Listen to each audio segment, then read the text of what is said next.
Hello नमस्कार जय Hind Vande Mataram friends. तो मित्रों આજના વિડીયોમાં જે છે આપણે 1 થી 50 જેટલા જીકેના એમસીક્યુ લઈને આવ્યા છીએ। મિત્રો આવનારી એક્ઝામ જે છે કોન્સ્ટેબલની એની જો તમે તૈયારી કરતા હોય તો વિડીયોમાં છેલ્લે સુધી જોતા રહેજો। આપણી ચેનલ ઉપર તમને આવા જીકેના જે છે એ દરરોજ વિડીયો જોવા મળશે। ચેનલ ઉપર નવા હોય તો ચેનલને મિત્રો ખાસ સબસ્ક્રાઇબ કરી રાખજો। દરરોજ આપણી ચેનલ ઉપર આવા જીકેના વિડીયો જે છે તમને જોવા મળશે। તો ચાલો શરૂ કરીએ। પ્રશ્ન નંબર પહેલો, નીચેનામાંથી કયા મંદિરનો આકાર રથ જેવો છે? વિશાળ 12 પૈડા છે અને 7 ઘોડા ખેંચી રહ્યા છે તે મંદિર કયું? નીચેનામાંથી મિત્રો જે છે કયું મંદિર એનો આકાર રથ જેવો છે, એને વિશાળ 12 પૈડા ખેંચી રહ્યા હોય એવો એનો આકાર છે અને 7 ઘોડા ખેંચી રહ્યા હોય એવો આકાર છે? આ મંદિર જે છે નીચેનામાંથી કયું? તો શું આવશે રાઈટ આન્સર? અહીંયા કોણાર્કનું સૂર્ય મંદિર આવશે। ઓપ્શન સી અહીંયા આપણો રાઈટ આન્સર બની જશે। ખાસ યાદ રાખજો, કોણાર્કનું સૂર્ય મંદિર જે છે એ આપણો રાઈટ આન્સર બની જશે। મિત્રો કોણાર્કના સૂર્ય મંદિરને જે છે ને એ બ્લેક પેગોડા પણ કહેવાય છે, એ પણ આપણને ખ્યાલ હોવો જોઈએ। 10 રૂપિયાની ચલણી નોટમાં જે છે એનું ચિત્ર આપણને જોવા મળે છે, આપણે સૌ જાણીએ છીએ। અને કોણાર્કનું સૂર્ય મંદિર જે છે એ કયા રાજ્યમાં? તો ઓડિશા રાજ્યમાં આવેલું છે, એ પણ આપણને ખ્યાલ હોવો જ જોઈએ। નેક્સ્ટ ક્વેશ્ચન જોઈએ ત્યારબાદનો, સુપ્રીમ કોર્ટ દ્વારા રાઇટ ટુ એજ્યુકેશન હેઠળ શાળાઓમાં ગરીબ બાળકો માટે કેટલા ટકા અનામતની મંજૂરી અપાઈ? સુપ્રીમ કોર્ટ દ્વારા જે છે રાઇટ ટુ એજ્યુકેશન હેઠળ શાળાઓમાં જે છે ગરીબ બાળકો માટે જે છે કેટલા ટકા અનામતની જે છે જોગવાઈ કરવામાં આવી હતી, મંજૂરી આપવામાં આવી હતી? તો 25% આવશે એમાં। ઓપ્શન એ રાઈટ આન્સર આપણો બની જશે। અહીંયા ખાસ યાદ રાખજો મિત્રો, રાઇટ ટુ એજ્યુકેશન જે છે ને 2009માં આવ્યો હતો અને right to information RTI right to information જે છે ને એ પૂછાય તો 2005માં આવેલો હતો, એ પણ આપણને ખ્યાલ હોવો જોઈએ। ત્યારબાદનો ક્વેશ્ચન જોઈએ, કયા ક્રિકેટર ક્રિકેટના ભગવાન તરીકે જાણીતા થયા છે? કયા ક્રિકેટર જે છે એ ક્રિકેટના ભગવાન તરીકે જાણીતા થયા છે? તો તેંડુલકર આવશે। ઓપ્શન બી અહીંયા આપણો રાઈટ આન્સર બની જશે। તેંડુલકર જે છે ક્રિકેટના ભગવાન તરીકે જાણીતા થયેલા છે, ખાસ યાદ રાખીશું। મિત્રો તમને વિડીયોમાં જે છે તમે છેલ્લે સુધી જોતા રહેજો। આપણે છેલ્લે લાસ્ટમાં એક 51મો ક્વેશ્ચન રાખેલો છે, જેનો આન્સર તમારે કોમેન્ટમાં જણાવવાનો રહેશે, તો વિડીયોમાં તમે છેલ્લે સુધી જોતા રહેજો। જોઈએ ત્યારબાદનો નેક્સ્ટ ક્વેશ્ચન, ક્રિકેટની રમત માટેનું ગ્રીન પાર્ક સ્ટેડિયમ ક્યાં આવેલું છે? ક્રિકેટની રમત માટેનું ગ્રીન પાર્ક સ્ટેડિયમ જે છે એ ક્યાં આવેલું છે? તો શું આવશે અહીંયા રાઈટ આન્સર? કાનપુર ખાતે આવશે। ઓપ્શન એ રાઈટ આન્સર આપણો બની જશે। ક્રિકેટની રમત માટેનું જાણીતું એવું ગ્રીન પાર્ક સ્ટેડિયમ જે છે એ ક્યાં? તો કાનપુર ખાતે આવેલું છે। ઓપ્શન એ અહીંયા આપણો રાઈટ આન્સર બની જશે। નેક્સ્ટ ક્વેશ્ચન જોઈએ ત્યારબાદનો, મિત્રો અહીંયા વાત કરીએ કાનપુર, તો જે છે ને વિશ્વનું સૌથી મોટું ક્રિકેટનું સ્ટેડિયમ જે છે ક્યાં આવેલું છે? તો આપણા અમદાવાદમાં, એનું નામ છે નરેન્દ્ર મોદી સ્ટેડિયમ, એ પણ આપણને ખ્યાલ હોવો જ જોઈએ। નેક્સ્ટ ક્વેશ્ચન જોઈએ ત્યારબાદનું, નીચેનામાંથી કઈ જોડ સાચી નથી? અહીંયા પેલી જોડ જે છે એમાંથી એક જોડ સાચી નથી અથવા તો તમામ સાચી છે। તો જોઈએ આપણે, મલ્લિકા સારાભાઈ નૃત્ય, બળવંતરાય મહેતા પૂર્વ મુખ્યમંત્રી, રવિશંકર મહારાજ લોકસેવક। મિત્રો અહીંયા જે છે ને તમામ સાચી છે। ઓપ્શન ડી રાઈટ આન્સર બની જશે। એકઈ જોડ જે છે ખોટી નથી, અહીંયા ત્રણેય જોડ આપેલી જે છે એ સાચી છે। આપણો જવાબ અહીંયા ઓપ્શન ડી બની જશે। મિત્રો તમને વિડીયો ગમતો હોય તો એક લાઇક કરજો, અમે તમારી પાસે માત્ર એક લાઇકની આશા રાખીએ છીએ, તો એક લાઇક તમે જરૂર કરી જ દેજો। નેક્સ્ટ ક્વેશ્ચન જોઈએ ત્યારબાદનો, સૂર્યનું ગુરુત્વાકર્ષણ બળ પૃથ્વી કરતાં કેટલા ગણું વધારે છે? મિત્રો આ સાવ ઇઝી ક્વેશ્ચન છે। સૂર્યનું ગુરુત્વાકર્ષણ બળ જે છે પૃથ્વી કરતાં કેટલા ગણું વધારે છે? મિત્રો આમાં જે છે તમે અમુક કોમેન્ટ કરતા હોય છો કે આવા સાવ ઇઝી ક્વેશ્ચન ના પૂછાય ને આમ ને તેમ ને, તો મિત્રો અહીંયા જે છે આપણે એવું નથી હોતું કે આ ક્વેશ્ચન પૂછાશે, પરંતુ એના રિલેટેડ જે છે આપણને જે છે એ વાંચવાની તૈયારી કરવાની હોય છે, એટલા માટે જે છે આપણે આવા ક્વેશ્ચન પણ લઈને આવીએ છીએ। એટલા માટે તમને ખ્યાલ આવે કે એના અંદર જે છે શું શું પૂછાઈ શકે એના વિશે જે છે આપણને ખ્યાલ હોવો જોઈએ। તો અહીંયા શું આવશે? 28 ગણું જે છે વધારે છે સૂર્યનું ગુરુત્વાકર્ષણ પૃથ્વીના જે છે એના બળ કરતાં કેટલું? તો 28 ગણું વધારે છે। નેક્સ્ટ ક્વેશ્ચન જોઈએ ત્યારબાદનો, સૂર્યમાં કયા વાયુની પ્રક્રિયાથી પ્રકાશ અને ગરમી ઉત્પન્ન થાય છે? સૂર્યમાં કયા વાયુની પ્રક્રિયાથી જે છે એ પ્રકાશ અને ગરમી ઉત્પન્ન થાય? તો શું આવશે રાઈટ આન્સર? અહીંયા હાઇડ્રોજન અને હિલિયમ આવશે। ઓપ્શન સી રાઈટ આન્સર આપણો બની જશે। સૂર્યમાં જે છે હાઇડ્રોજન અને હિલિયમ વાયુની પ્રક્રિયાથી જે છે એ પ્રકાશ અને ગરમી ઉત્પન્ન થાય છે। નેક્સ્ટ ક્વેશ્ચન જોઈએ ત્યારબાદનો, સિંધુ ખીણ સંસ્કૃતિ દરમિયાન કયું વૃક્ષ પવિત્ર માનવામાં આવતું હતું? સિંધુ ખીણ સંસ્કૃતિનું જે છે એ દરમિયાન કયું વૃક્ષ પવિત્ર માનવામાં આવતું હતું? તો પીપળો જે છે ને એ પવિત્ર માનવામાં આવતું હતું સિંધુ ખીણ સંસ્કૃતિ દરમિયાન। કયું? તો પીપળો જે છે એ વૃક્ષને પવિત્ર માનવામાં આવતું હતું, ખાસ યાદ રાખીશું। નેક્સ્ટ ક્વેશ્ચન જોઈએ ત્યારબાદનો, શ્રી હરિકોટા શાના માટે જાણીતું છે? શ્રી હરિકોટા જે છે એ શેના માટે જાણીતું છે? તો ઉપગ્રહ છોડવા માટે આપણે સૌ જાણીએ છીએ શ્રી હરિકોટા જે છે એ શેના માટે તો ઉપગ્રહ છોડવા માટે જાણીતું છે. આંધ્રપ્રદેશમાં આવશે હરિકોટા, એ પણ આપણને ખ્યાલ હોવો જ જોઈએ. નેક્સ્ટ ક્વેશ્ચન જોઈએ ત્યારબાદનો 10મો. અલંકાર ઓળખાવો. ઈશ્વરની કલ્પના જાણે મરતી મરતી આવી, પાછી આવી. મળતી મળતી નહીં પરંતુ મરતી મરતી એવું અહીંયા આવશે. તો કયો અલંકાર આવશે? ઉત્પ્રેક્ષ અલંકાર બનશે. ઓપ્શન એ રાઈટ આન્સર અહીંયા બની જશે. નેક્સ્ટ ક્વેશ્ચન જોઈએ ત્યારબાદનો. અર્જુન એવોર્ડ મેળવનાર પ્રથમ બેડમિન્ટન પ્લેયર કોણ છે? અર્જુન એવોર્ડ મેળવનાર જે છે પ્રથમ બેડમિન્ટન પ્લેયર જે છે નીચેનામાંથી કોણ છે? તો કોણ આવશે રાઈટ આન્સર? નંદુ નાટેકર આવશે. ઓપ્શન સી રાઈટ આન્સર આપણો અહીંયા બની જશે. અર્જુન એવોર્ડ મેળવનાર પ્રથમ બેડમિન્ટન પ્લેયર કોણ? તો નંદુ નાટેકર જે છે એ આપણો રાઈટ આન્સર બની જશે. મિત્રો રમતગમત માટે જે છે આપવામાં આવે છે અર્જુન એવોર્ડ, એ પણ આપણને જે છે ખ્યાલ હોવો જ જોઈએ. ત્યારબાદનો ક્વેશ્ચન જોઈએ. ખિતાબો અને ઇલકાબોની નાબૂદી કયા મૂળભૂત અધિકારમાં આપેલ છે? ખિતાબો અને ઇલકાબોની જે છે નાબૂદી કયા મૂળભૂત અધિકારમાં આપેલી છે? તો શું આવશે રાઈટ આન્સર અહીંયા? અનુચ્છેદ 18માં જે છે આપવામાં આવેલી છે. ખિતાબો અને ઇલકાબોની નાબૂદી જે છે એ શેનામાં? તો અનુચ્છેદ 18માં જે છે આપવામાં આવેલી છે એની જોગવાઈ. નેક્સ્ટ ક્વેશ્ચન જોઈએ ત્યારબાદનો. ઈસવીસન 1020થી 1050માં વિસનગર વસાવનાર રાજા કોણ હતા? મિત્રો અહીંયા ઇતિહાસનો જે છે ગુજરાતના ઇતિહાસમાંથી એક ક્વેશ્ચન આપણને અહીંયા પૂછેલો છે. ઈસવીસન 1020થી 1050માં જે છે વિસનગર વસાવનાર રાજા જે છે એ નીચેનામાંથી કોણ હતા? તો કોણ આવશે? આપણે સૌ જાણીએ છીએ. શું આવશે? વિસળદેવ ચૌહાણ આવશે. ઓપ્શન એ રાઈટ આન્સર બની જશે. ઈસવીસન 1020થી 1050માં વિસનગર વસાવનાર જે છે રાજા કોણ? તો વિસળદેવ ચૌહાણ હતા. નેક્સ્ટ ક્વેશ્ચન જોઈએ ત્યારબાદનો. ઇન્ડિકા પુસ્તકની રચના કોણે કરી હતી? ઇન્ડિકા પુસ્તકની રચના જે છે એ કોણે આવશે? મેગેસ્થનીસે કરેલી હતી. ખાસ યાદ રાખીશું. ઇન્ડિકા પુસ્તકની રચના કોણે? તો મેગેસ્થનીસે કરી હતી. ત્યારબાદનો ક્વેશ્ચન જોઈએ. ભારતનો નેપોલિયન તરીકે કોણ જાણીતું છે? ભારતનો નેપોલિયન તરીકે જે છે એ નીચેનામાંથી કોણ જાણીતા છે? તો સમુદ્રગુપ્ત આવશે. ઓપ્શન એ રાઈટ આન્સર અહીંયા બની જશે. ભારતનો નેપોલિયન તરીકે કોણ? તો સમુદ્રગુપ્ત જે છે એ જાણીતો છે. ત્યારબાદનો ક્વેશ્ચન જોઈએ. અવધ ભાષાનો સૌથી જૂનો ગ્રંથ કયો છે? અવધ ભાષાનો સૌથી જૂનો ગ્રંથ જે છે એ નીચેનામાંથી કયો છે? શું આવશે? અવધ ભાષાનો જે છે એ મિત્રો સૌથી જૂનો ગ્રંથ ચંદ્રયાન છે. ખાસ યાદ રાખીશું. અવધ ભાષાનો સૌથી જૂનો ગ્રંથ કયો? તો ચંદ્રયાન જે છે એ અવધ ભાષાનો સૌથી જૂનો ગ્રંથ છે. ત્યારબાદનો ક્વેશ્ચન જોઈએ. આયુર્વેદના પિતા કોને કહેવામાં આવે છે? આયુર્વેદના પિતા તરીકે નીચેનામાંથી જે છે એ કોણ ઓળખાય છે? તો મિત્રો આયુર્વેદના પિતા તરીકે જે છે એ ચરક જે છે એ જાણીતા છે. ખાસ યાદ રાખીશું. ઓપ્શન એ રાઈટ આન્સર અહીંયા બની જશે. આયુર્વેદના પિતા તરીકે કોણ? તો ચરક જે છે એમને ઓળખવામાં આવે છે. નેક્સ્ટ ક્વેશ્ચન જોઈએ ત્યારબાદનું. ગુજરાતમાં સૌ પ્રથમ મહિલા મંત્રી કોણ હતા? ગુજરાતમાં સૌ પ્રથમ મહિલા મંત્રી તરીકે જે છે એ કોણ હતા? તો કોણ આવશે? ઇન્દુમતીબેન શેઠ આવશે. ઓપ્શન સી અહીંયા આપણો રાઈટ આન્સર બની જશે. ગુજરાતમાં સૌ પ્રથમ મહિલા મંત્રી તરીકે કોણ? તો ખાસ યાદ રાખીશું. ઇન્દુમતીબેન શેઠ જે છે એ ગુજરાતમાં સૌ પ્રથમ મહિલા મંત્રી તરીકે હતા. ત્યારબાદનો ક્વેશ્ચન જોઈએ. ભારતમાં કઈ સાલમાં પંચાયતી રાજની સ્થાપના થઈ હતી? ભારતમાં કઈ સાલમાં જે છે એ પંચાયતી રાજની સ્થાપના થઈ હતી? તો કઈ સાલમાં આવશે રાઈટ આન્સર અહીંયા? 1959માં જે છે એ પંચાયતી રાજની ભારતમાં જે છે સ્થાપના થયેલી હતી. ખાસ યાદ રાખીશું. ભારતમાં જે છે કઈ સાલમાં? તો 1959માં જે છે પંચાયતી રાજની સ્થાપના થયેલી હતી. ત્યારબાદનો ક્વેશ્ચન જોઈએ. 20મો. સત્તા સોંપવાની ક્રિયા એટલે શું? સત્તા સોંપવાની ક્રિયા એટલે શું એને કહેવાય? તો કયા શું આવશે એમાં?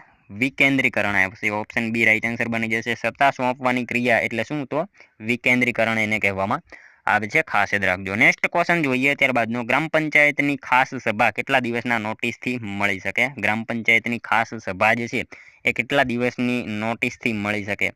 તો કેટલા દિવસની આવશે? 3 દિવસની જે છે એ નોટિસથી મળી શકે છે. ગ્રામ પંચાયતની ખાસ સભા જે છે એ કેટલા? તો 3 દિવસની જે છે એ ખાસ નોટિસથી મળી શકતી હોય છે. ખાસ યાદ રાખીશું. નેક્સ્ટ ક્વેશ્ચન જોઈએ ત્યારબાદનો. માનવીની ભવાઈ કૃતિ માટે કોને જ્ઞાનપીઠ એવોર્ડ આપવામાં આવ્યો હતો? માનવીની ભવાઈ કૃતિ જે છે એના માટે કોને નીચેનામાંથી જે છે એમણે જ્ઞાનપીઠ એવોર્ડ આપવામાં આવ્યો હતો? તો કોને આવશે અહીંયા રાઈટ આન્સર? પન્નાલાલ પટેલ આવશે. ઓપ્શન સી રાઈટ આન્સર આપણો બની જશે. માનવીની ભવાઈ કૃતિ જે છે પન્નાલાલ પટેલની છે. એમના માટે એમને જે છે જ્ઞાનપીઠ એવોર્ડ આપવામાં આવેલો હતો. ખાસ યાદ રાખીશું. ક્યારે અહીંયા આપણને ક્યારેક ક્વેશ્ચન પૂછી જાય કે પન્નાલાલ પટેલને જે છે જ્ઞાનપીઠ એવોર્ડ કઈ સાલમાં જે છે આપવામાં આવ્યો હતો? તો ખાસ યાદ રાખીશું મિત્રો 1985ની સાલમાં જે છે એમને આપવામાં આવેલો હતો જ્ઞાનપીઠ એવોર્ડ જે છે માનવીની ભવાઈ કૃતિ માટે પન્નાલાલ પટેલને. ક્યારે? તો 1985ની સાલમાં આપવામાં આવેલો હતો। ત્યારબાદનો ક્વેશ્ચન જોઈએ 23મો। મિત્રો તમે વિડીયોમાં જે છે છેલ્લે સુધી જોતા રહેજો અને છેલ્લે આ લાસ્ટમાં જે છે આ 50માંથી તમારા કેટલા સાચા પડે છે એ પણ કોમેન્ટમાં તમારે જણાવવાનું રહેશે। સાથે સાથે મિત્રો આપણે 51મો એક ક્વેશ્ચન રાખેલો છે, એનો આન્સર પણ તમારે કોમેન્ટમાં જણાવવાનો રહેશે। તો વિડીયોમાં તમે છેલ્લે સુધી જોતા રહેજો અને મિત્રો તમને જો વિડીયો પસંદ આવે તો તમારા મિત્રો જોડે શેર કરી દેજો, જેથી એમને પણ ઉપયોગી બને। અને મિત્રો આપણી ચેનલ ઉપર જે છે તમને આવા ઘણા બધા વિડીયો જોવા મળશે। આપણે અગાઉ પણ જે છે ઘણી બધી આવા વિડીયો મૂકેલા છે અને આવનારી એક્ઝામ જે છે કોન્સ્ટેબલની જ્યાં સુધી ન આવે ત્યાં સુધી આપણે જે છે પાઠ્યપુસ્તક મુજબ જે છે એ પણ સિરીઝ ચાલુ કરવાના છીએ। તો ચેનલ સાથે તમે જરૂરથી જોડાયેલા રહેજો। જોઈએ આપણે ત્યારબાદનો 23મો ક્વેશ્ચન। સાલારગંજ સંગ્રહાલય ક્યાં આવેલું છે? સાલારગંજ સંગ્રહાલય જે છે એ ક્યાં આવેલું છે? તો ક્યાં આવશે રાઈટ આન્સર? અહીંયા હૈદરાબાદમાં આવેલું છે। ઓપ્શન ડી રાઈટ આન્સર બની જશે। અહીંયા સાલારગંજ જે છે સંગ્રહાલય ક્યાં? તો હૈદરાબાદ ખાતે આવેલું છે। નેક્સ્ટ ક્વેશ્ચન જોઈએ ત્યારબાદનો। કયા દિવસને માનવ અધિકાર દિન તરીકે ઉજવવામાં આવે છે? કયા દિવસને જે છે માનવ અધિકાર દિવસ તરીકે ઉજવવામાં આવે છે? તો શું આવશે? 10 ડિસેમ્બરના રોજ જે છે એ માનવ અધિકાર દિવસ તરીકે મનાવવામાં આવે છે। ખાસ યાદ રાખીશું। ઓપ્શન એ અહીંયા આપણો રાઈટ આન્સર બની જશે। 10 ડિસેમ્બર જે છે એ શું? તો માનવ અધિકાર દિન તરીકે ઉજવવામાં આવે છે। નેક્સ્ટ ક્વેશ્ચન જોઈએ ત્યારબાદનો। અમૃતલાલ લાલજીભાઈ ભટ્ટનું ઉપનામ શું છે? અમૃતલાલ લાલજીભાઈ ભટ્ટ એમનું ઉપનામ જે છે એ શું છે? તો શું આવશે? ઘાયલ આવશે। ઓપ્શન બી અહીંયા આપણો રાઈટ આન્સર બની જશે। અમૃતલાલ લાલજીભાઈ ભટ્ટ એમનું ઉપનામ શું છે? તો ઘાયલ એમનું ઉપનામ છે। મિત્રો અહીંયા આપણને ઓપ્શન એમાં જે છે એ દર્શક આપેલું છે। દર્શક જે છે એ કોનું ઉપનામ છે? આવો ક્વેશ્ચન પૂછાય તો શું આવશે? આપણે મનુભાઈ પંચોળીનું ઉપનામ છે દર્શક। અહીંયા મિત્રો સ્નેહરશ્મિ આપેલું છે। સ્નેહરશ્મિ જે છે એ ઝીણાભાઈ દેસાઈનું ઉપનામ છે। કલાપી એ તો આપણને સૌને ખ્યાલ છે, શું આવશે? સુરસિંહજી તખ્તસિંહજી ગોહિલ એમનું ઉપનામ છે કલાપી। સ્નેહરશ્મિ જે છે ઝીણાભાઈ દેસાઈ અને દર્શક જે છે મનુભાઈ પંચોળીનું ઉપનામ છે અને ઘાયલ જે છે અમૃતલાલ લાલજીભાઈ ભટ્ટનું। આ તમામ વિશે જે છે આપણને માહિતી ખ્યાલ હોવી જોઈએ। નેક્સ્ટ ક્વેશ્ચન જોઈએ ત્યારબાદનો। પ્રસિદ્ધ કોણાર્ક સૂર્ય મંદિર કયા રાજ્યમાં આવેલું છે? પ્રસિદ્ધ કોણાર્કનું સૂર્ય મંદિર, મિત્રો આપણે અગાઉ જ વાત કરી કે કોણાર્કનું સૂર્ય મંદિર જે છે એ ક્યાં આવશે? ઓડિશામાં આવેલું છે। ઓપ્શન બી રાઈટ આન્સર અહીંયા બની જશે। ઓડિશા રાજ્યમાં જે છે કોણાર્કનું સૂર્ય મંદિર આવેલું છે, જે આપણે જે છે અગાઉ વાત કરી। નેક્સ્ટ ક્વેશ્ચન જોઈએ ત્યારબાદનો। ભારતમાં પ્રથમ જ્ઞાનપીઠ એવોર્ડ વિજેતા મહિલા કોણ છે? ભારતમાં મિત્રો પ્રથમ જ્ઞાનપીઠ એવોર્ડ વિજેતા મહિલા જે છે એ નીચેનામાંથી કોણ છે? તો કોણ આવશે રાઈટ આન્સર? અહીંયા આશાપૂર્ણા દેવી આવશે। ઓપ્શન એ રાઈટ આન્સર આપણો અહીંયા બની જશે। ભારતમાં પ્રથમ જ્ઞાનપીઠ એવોર્ડ વિજેતા મહિલા કોણ? તો આશાપૂર્ણા દેવી જે છે એ ભારતમાં પ્રથમ જ્ઞાનપીઠ એવોર્ડ વિજેતા મહિલા છે। ખાસ યાદ રાખજો। નેક્સ્ટ ક્વેશ્ચન જોઈએ ત્યારબાદનો। સજીવ કોશિકાના શોધકો કોણ છે? સજીવ કોશિકાના શોધક જે છે એ નીચેનામાંથી કોણ છે? તો કોણ આવશે રાઈટ આન્સર? અહીંયા લ્યુવન હોક આવશે। ઓપ્શન એ રાઈટ આન્સર આપણો બની જશે। સજીવ કોશિકાના શોધક જે છે એ કોણ છે? તો લ્યુવન હોક જે છે સજીવ કોશિકાના શોધક છે। ત્યારબાદનો ક્વેશ્ચન જોઈએ। સિંધુ ખીણ સંસ્કૃતિ દરમિયાન કયું વૃક્ષ પવિત્ર માનવામાં આવતું હતું? સિંધુ ખીણ સંસ્કૃતિ દરમિયાન જે છે કયું વૃક્ષ એ પવિત્ર માનવામાં આવતું હતું? તો પીપળો જે છે એને પવિત્ર માનવામાં આવતું હતું। ખાસ યાદ રાખીશું। ઓપ્શન સી અહીંયા આપણો રાઈટ આન્સર બની જશે। સિંધુ ખીણ સંસ્કૃતિ દરમિયાન જે છે એ કયું? તો પીપળો જે છે એ પવિત્ર માનવામાં આવતું હતું। નેક્સ્ટ ક્વેશ્ચન જોઈએ ત્યારબાદનો। ગુજરાતમાં સૌપ્રથમ લઘુ પાષાણના હથિયારો ક્યાંથી મળી આવ્યા? ગુજરાતમાં સૌપ્રથમ જે છે એ લઘુ પાષાણના હથિયારો જે છે એ ક્યાંથી મળી આવ્યા? તો ક્યાંથી આવશે? લાંઘણજ ખાતેથી જે છે મળી આવ્યા હતા। ખાસ યાદ રાખીશું। ગુજરાતમાં સૌપ્રથમ લઘુ પાષાણના હથિયારો જે છે એ ક્યાંથી? તો લાંઘણજ ખાતેથી મળી આવેલા હતા। ત્યારબાદનો ક્વેશ્ચન જોઈએ 31મો। ભારતની મધ્યમાંથી પસાર થતી કર્કવૃતની સૌથી નજીકની રાજધાની કઈ છે? ભારતની મધ્યમાંથી પસાર થતી કર્કવૃતની સૌથી નજીકની રાજધાની જે છે એ કઈ છે? તો કઈ આવશે નજીકની રાજધાની? રાંચી આવશે। ઓપ્શન બી રાઈટ આન્સર આપણો બની જશે। ભારતની મિત્રો મધ્યમાંથી પસાર થતી કર્કવૃતની સૌથી નજીકની રાજધાની જે છે એ પૂછાય તો કઈ આવશે? રાંચી આપણો જવાબ બની જશે। ત્યારબાદનો ક્વેશ્ચન જોઈએ। ગઢવાડા વિસ્તાર કયા જિલ્લામાં આવેલ છે? ગઢવાડા વિસ્તાર જે છે એ કયા જિલ્લામાં આવેલો છે?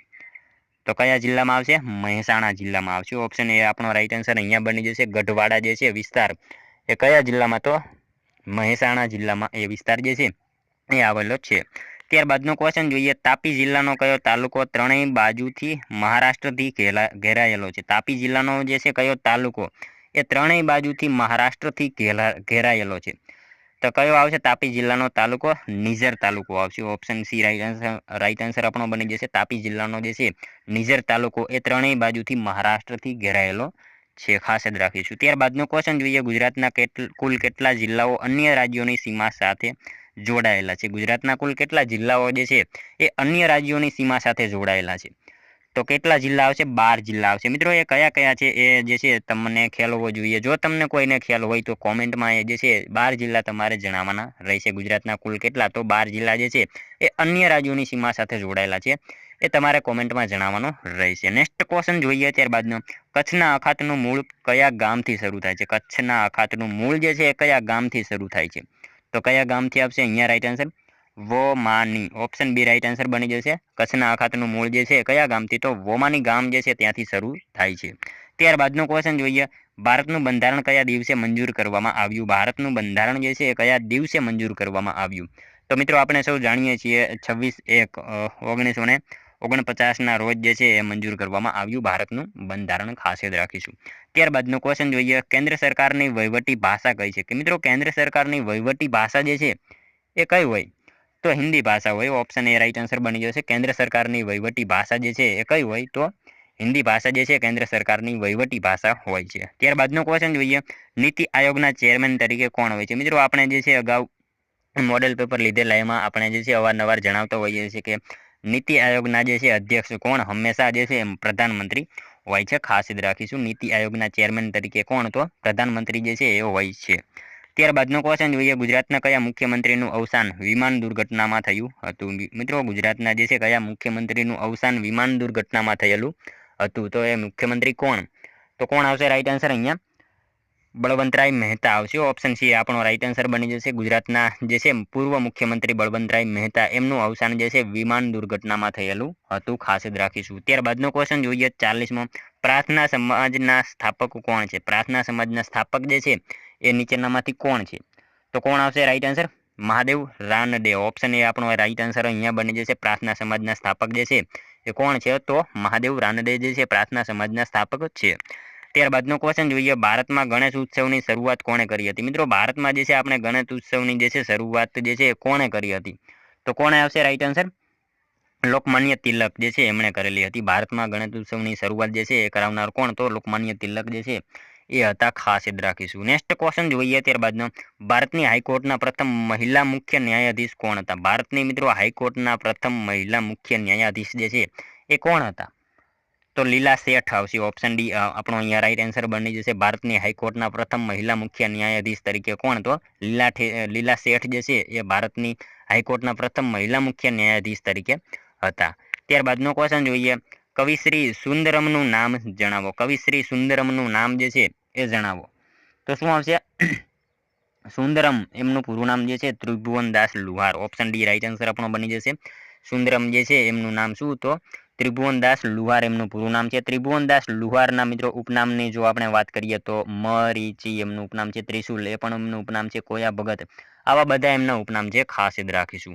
ત્યારબાદનો ક્વેશ્ચન જોઈએ 44મો. તેલંગાણા દેશનું કેટલામું રાજ્ય બન્યું? મિત્રો તેલંગાણા જે છે એ દેશનું કેટલામું રાજ્ય બન્યું હતું? કેટલામું રાજ્ય બન્યું? તો 29મું રાજ્ય બન્યું હતું. તેલંગાણા જે છે એ આપણા દેશનું જે છે એ કેટલામું? તો 29મું જે છે એ રાજ્ય બન્યું હતું. તારીખ જે છે ખ્યાલ હોવી જોઈએ. 2 જૂન 2014માં જ્યારે બન્યું ત્યારે 29મા નંબરનું જે છે એ રાજ્ય બન્યું હતું. ખાસ યાદ રાખીશું. 2 જૂન 2014ના રોજ જે છે એ રાજ્ય બન્યું હતું. ત્યારબાદનો ક્વેશ્ચન જોઈએ 45મો. રિઝર્વ બેંકના પ્રથમ ગવર્નર કોણ હતા? રિઝર્વ બેંક જે છે એના પ્રથમ ગવર્નર તરીકે કોણ હતા? તો કોણ આવશે રાઈટ આન્સર અહીંયા? રિઝર્વ બેંકના પ્રથમ ગવર્નર જે છે ને એ મિત્રો ઓસબોર્ન સ્મિથ આવશે. ઓપ્શન એ આપણો રાઈટ આન્સર બની જશે. ત્યારબાદનો ક્વેશ્ચન જોઈએ. અર્થશાસ્ત્ર વિષયનું નોબેલ પારિતોષિક નીચેનામાંથી કયા ભારતીય અર્થશાસ્ત્રીને મળેલું છે? અર્થશાસ્ત્ર વિષયનું જે છે નોબેલ પારિતોષિક નીચેનામાંથી કયા ભારતીય અર્થશાસ્ત્રીને જે છે મળેલું છે? તો કોણે આવશે રાઈટ આન્સર અહીંયા? અમર્ત્ય સેન આવશે. ઓપ્શન બી રાઈટ આન્સર બની જશે. અર્થશાસ્ત્ર વિષયનું નોબેલ પારિતોષિક જે છે નીચેનામાંથી કોણે? તો અમર્ત્ય સેન જે છે એ અર્થશાસ્ત્રીને મળેલું છે. ખાસ યાદ રાખીશું. મિત્રો એમને નોબેલ જે છે 1998માં મળ્યો હતો અને ભારત રત્ન પૂછાય તો 1999માં મળ્યો હતો. એ બંનેમાં જે છે આપણને ખ્યાલ હોવી જોઈએ. ત્યારબાદનો ક્વેશ્ચન જોઈએ. ગાંધીજીના આધ્યાત્મિક ગુરુ કોણ હતા? ગાંધીજીના આધ્યાત્મિક ગુરુ જે છે એ કોણ હતા? તો મિત્રો કોણ આવશે? શ્રીમદ રાજચંદ્ર જે છે એ મિત્રો એમના આધ્યાત્મિક ગુરુ હતા. અને જો રાજકીય ગુરુ પૂછાય તો ગોપાલ કૃષ્ણ ગોખલે હતા. એ પણ આપણને જે છે ખ્યાલ હોવો જોઈએ. ત્યારબાદનો ક્વેશ્ચન જોઈએ. ભારતની રાષ્ટ્રભાષા તરીકે હિન્દી ભાષાનો સ્વીકાર કઈ તારીખે થયો? ભારતની રાષ્ટ્રભાષા તરીકે જે છે એ હિન્દી ભાષાનો સ્વીકાર જે છે એ કઈ તારીખે થયો હતો? તો કઈ તારીખ આવશે રાઈટ આન્સર અહીંયા? 14મી સપ્ટેમ્બર આવશે. ઓપ્શન સી આપણો રાઈટ આન્સર બની જશે. ભારતની રાષ્ટ્રભાષા તરીકે હિન્દી ભાષાનો સ્વીકાર જે છે એ કઈ તારીખે? તો 14 સપ્ટેમ્બરના રોજ એનો સ્વીકાર થયો હતો. અનુચ્છેદ 343 મુજબ વિશ્વ હિન્દી દિવસ જે છે એ આપણે 10 જાન્યુઆરીના રોજ મનાવીએ છીએ અને અનુચ્છેદ 343 મુજબ જે છે એ આનો સ્વીકાર જે છે થયેલો હતો 14 સપ્ટેમ્બર. ખાસ યાદ રાખીશું. ત્યારબાદનો ક્વેશ્ચન જોઈએ. ભારતની પાર્લામેન્ટના પ્રથમ અધ્યક્ષ કોણ હતા? ભારતની પાર્લામેન્ટના પ્રથમ અધ્યક્ષ જે છે એ કોણ હતા? તો ગણેશ માવલંકર આવશે. ઓપ્શન ડી રાઈટ આન્સર બની જશે. અહીંયા જે છે ભારતની પાર્લામેન્ટના પ્રથમ અધ્યક્ષ જે છે એ કોણ? તો ગણેશ માવલંકર જે છે એ હતા. ત્યારબાદનો ક્વેશ્ચન જોઈએ 50મો. વિશ્વમાં કયા દેશે સૌપ્રથમ આવકવેરો દાખલ કર્યો હતો? મિત્રો વિશ્વમાં જે છે કયા દેશે સૌપ્રથમ આવકવેરો જે છે દાખલ કરેલો હતો? તો યુએસએ, અમેરિકા જે છે એણે દાખલ કર્યો હતો વિશ્વમાં પ્રથમ જે છે આવકવેરો. કયા દેશે? તો અમેરિકાએ દાખલ કરેલો હતો. ત્યારબાદનો ક્વેશ્ચન જોઈએ લાસ્ટ 51મો, જેનો આન્સર જે છે મિત્રો તમારે કોમેન્ટમાં જણાવવાનું રહેશે. ખરતા તારા એ શું છે? મિત્રો સાવ ઇઝી ક્વેશ્ચન આપણે 51મો રાખેલો છે, જેનો આન્સર જે છે એ તમારે કોમેન્ટમાં જણાવવાનો રહેશે. મિત્રો સાથે સાથે આ 50માંથી તમારા કેટલા સાચા પડ્યા એ પણ તમારે કોમેન્ટમાં જણાવવાનું રહેશે અને આ એક આન્સર જે છે તમારે કોમેન્ટમાં જણાવવાનો રહેશે. મિત્રો આ હતો વિડીયો. જો તમને વિડીયો પસંદ આવ્યો હોય તો એક લાઇક કરજો, તમારા મિત્રો જોડે શેર કરજો, જેથી અમને પણ ઉપયોગી બને. અને મિત્રો આપણી ચેનલ ઉપર જો તમે નવા હોય તો ચેનલને ખાસ સબસ્ક્રાઇબ કરી રાખજો. દરરોજ આપણી ચેનલ ઉપર તમને આવા જ જીકેના વિડીયો જોવા મળશે. તો મળશું હવે આપણે કાલે બીજા વિડીયોમાં. ત્યાં સુધી જય હિન્દ, વંદે માતરમ.